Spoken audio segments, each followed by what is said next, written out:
Everything that irritates us about others can lead us to an understanding of ourselves. Carl Gustav Jung.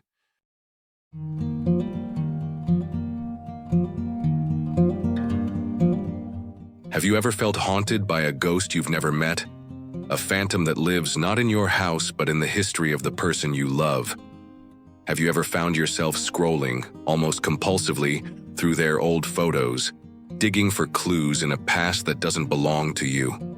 Each picture, each tagged name, feels like a small paper cut on the soul. You love the person they are today, but you are at war with the 20, 50, 100 different people they were before they met you. What is this torment? This quiet, gnawing feeling that their past somehow diminishes your present? This is not a simple case of jealousy. It's a deeper, more complex labyrinth of the mind. And if you feel it, know that you are not alone. It's a silent battle waged by millions. But what if I told you this battle was never about their past? What if it was always about a hidden part of your own mind? Today, we will descend into the architecture of this specific, painful obsession. We will use the piercing insights of the psychologist Carl Jung to diagnose the true source of this pain, and the radical philosophy of Friedrich Nietzsche to forge a key that can unlock your freedom. This journey is not about learning to tolerate their past. It's about learning to transform your relationship with it, and in doing so, transforming yourself. To understand why their past has such a potent hold on you, we must first validate the feeling. It feels like you're watching a movie trilogy, but you've only been handed the third and final film. You know the main character intimately, but you're painfully aware that two entire movies, a prequel and a sequel you can never watch, were written, directed, and experienced with someone else. You obsess over the plot points you missed, the character development that happened off-screen. You ask questions, you probe, you try to piece together the narrative. But every new piece of information feels less like a clarification and more like a confirmation of your greatest fear. That the most important parts of their story already happened. This feeling makes you a detective in your own relationship, searching for a crime that was never committed. It turns you into a historian of a country you can never visit. This is the psychology of retroactive jealousy. It is the irrational fear that your partner's past connections, experiences, or romantic history pose a threat to your current relationship. But the key word here is irrational. The threat is not external. The ghost is not real. The ghost is a projection. And this is where the work of Carl Jung becomes indispensable. Jung gave us one of the most profound concepts for understanding the human psyche: the shadow. The shadow is everything within ourselves that we have repressed, disowned, or refused to acknowledge. It is not necessarily evil or negative. It is simply the unknown, unlived, and underdeveloped parts of our personality. It's our insecurities, our fears, our secret desires, our vulnerabilities. Because we are terrified or ashamed of these traits, we push them down into the unconscious. But they don't disappear. Instead, we project them onto the outside world. We see in others what we cannot or will not see in ourselves. Now, think about your partner's past. It is, by its very nature, a blank screen. It is a collection of stories you can never truly know, filled with people you have never met. This makes it the perfect canvas for the projections of your own shadow. When you obsess over a past lover of your partner, are you truly threatened by that specific person? Or are they simply a convenient vessel for your own deep-seated fear of not being good enough? For your terror of abandonment? For your insecurity that you are somehow less experienced, less attractive, or less exciting? The perfect ex-partner you imagine is a phantom built from the bricks of your own perceived inadequacies. When you fixate on a wild, adventurous phase they had, are you angered by their past actions? Or are you confronting the part of yourself that feels unadventurous, timid, or that you missed out on your own wild phase? Their past becomes a mirror reflecting the parts of your own life and your own character that you feel are lacking. The pain you feel is real, but its source is misplaced. You are not fighting their history. You are fighting your own shadow, and you are destined to lose because you are using your partner's past as the battlefield. Understanding this is the first, crucial, earth-shattering step. It moves the problem from the external world, which you can never control, to your internal world, which you can. But simply knowing you're projecting a shadow isn't enough to stop the pain. The mind is stubborn, and the emotional patterns are deeply ingrained. To truly break free, we must understand the catastrophic cost of remaining in this state. If you continue down this path, the consequences are as predictable as they are devastating. First, you will slowly poison the present moment.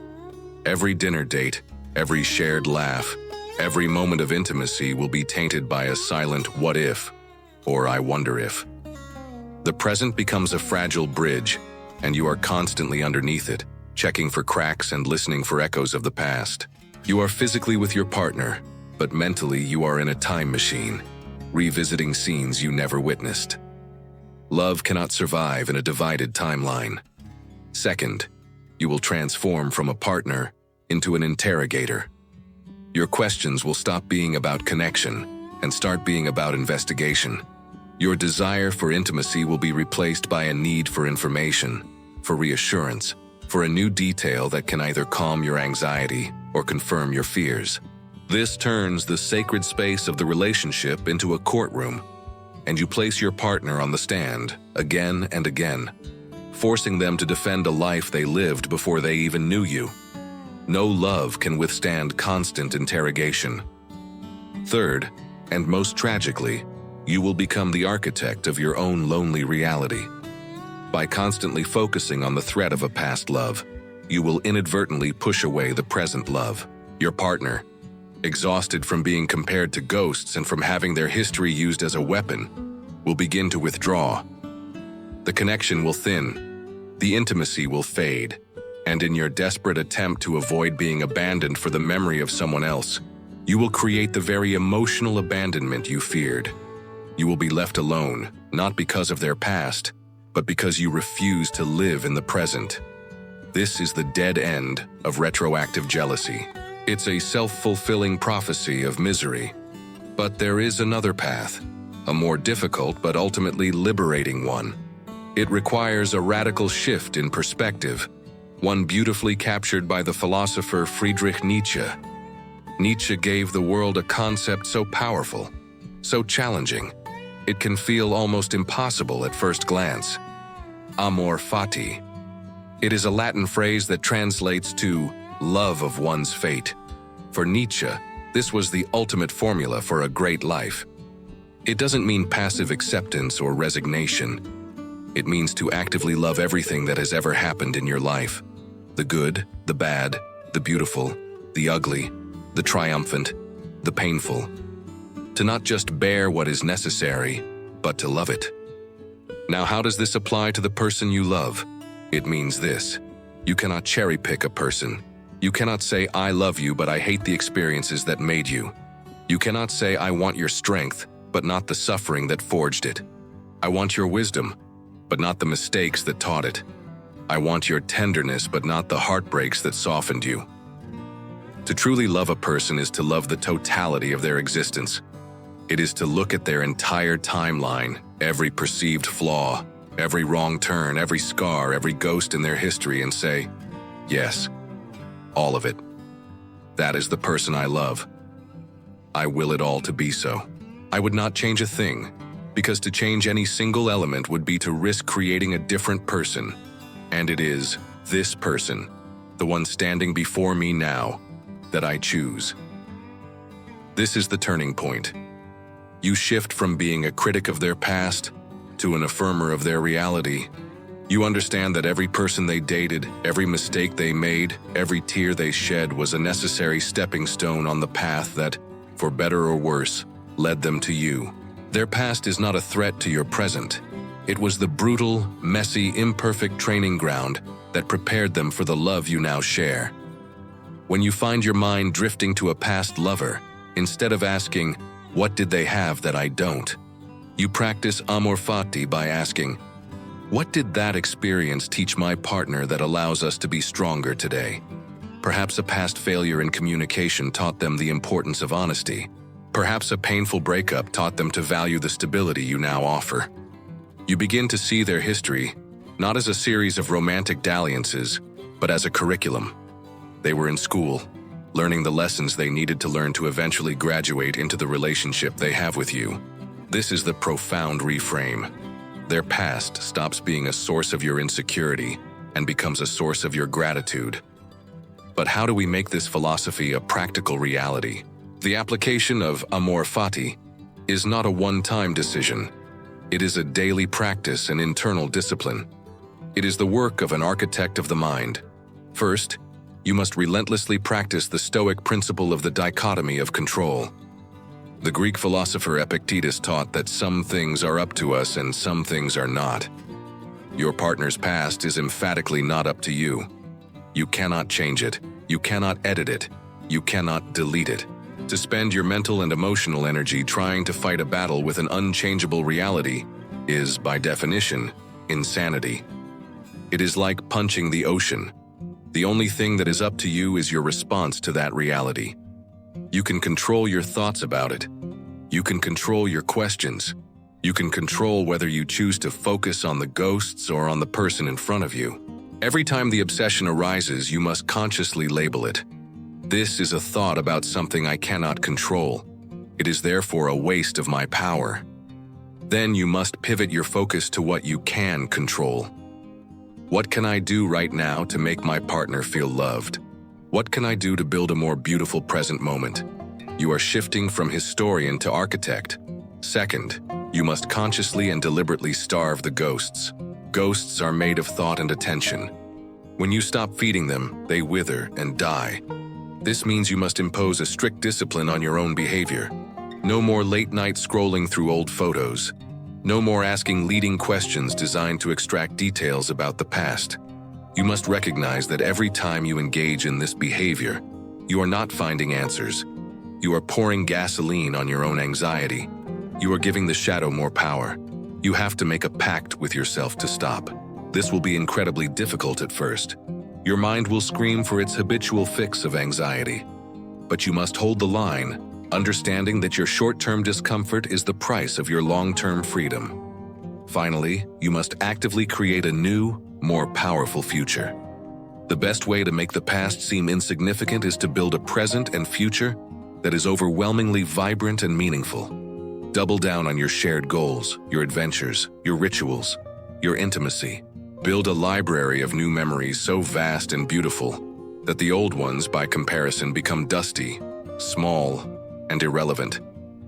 The goal is not to erase their past, but to render it insignificant by the sheer power and beauty of the world you build together. Of course, this path is not easy. Acknowledging this is crucial for your success. There will be days when the old insecurities flare up. There will be moments when a song, a name, or a place triggers the old, painful thought patterns. The voice of the shadow will whisper, "Are you sure you're enough? Remember what they used to have." It is in these moments that your practice is truly tested. This is not about achieving a state of permanent, blissful indifference to your partner's past. It is about changing your recovery time. It's about noticing the toxic thought pattern arise, and instead of letting it ruin your day or week, you are able to see it for what it is, a projection, a ghost, and let it pass in minutes. It's about flexing the muscle of Amor Fati, of choosing to reaffirm your love for the whole person, scars and all. It's also important to differentiate. This philosophy is not a license for your partner to have unresolved issues or maintain inappropriate connections in the present. Amor Fati applies to the unchangeable past, not to present-day disrespect. If there are current behaviors that are problematic, they must be addressed directly. But if the issue is purely historical, then the work is purely internal. It is your work. By embarking on this journey, you are doing something far more profound than just getting over your partner's past. You are engaging in what Carl Jung called the process of individuation. You are retracting your shadow projections. You are taking responsibility for your own insecurities and integrating them into your conscious personality. You are no longer needing the world or your partner to be a certain way for you to feel secure. You are finding that security within yourself. This is the ultimate act of mental sovereignty. The freedom you gain is not just freedom from retroactive jealousy. It is freedom from neediness. It is the freedom to love unconditionally, not because you are blind to the flaws or the past, but because you are strong enough to embrace them. You learn that a perfect past does not exist, and the messy, complicated, real history of a human being is infinitely more beautiful and interesting than any sanitized fantasy. The person you love is not a pristine statue in a museum. They are a living, breathing testament to survival, to lessons learned, to resilience. Their scars are a map of where they have been, and that map is what led them to you.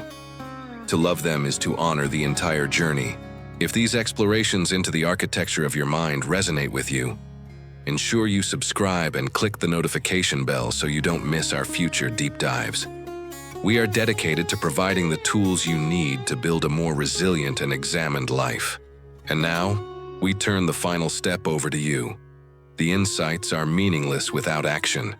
What is the one thought you will choose to focus on the next time the ghost of the past appears? Will it be a question of insecurity or a declaration of Amor Fati? Commit to your new perspective in the comments below. Your declaration is a powerful step in solidifying your intent, and your journey can inspire others who are fighting the same silent battle.